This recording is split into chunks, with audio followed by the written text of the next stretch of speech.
من عمل صالحا من ذكر أو أنثى وهو مؤمن فلنحيينه حياة طيبة ولنجزينهم أجرهم بأحسن ما كانوا يعملون. فإذا قرأت القرآن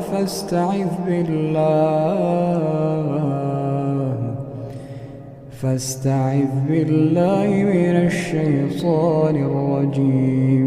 إنه ليس له سلطان على الذين آمنوا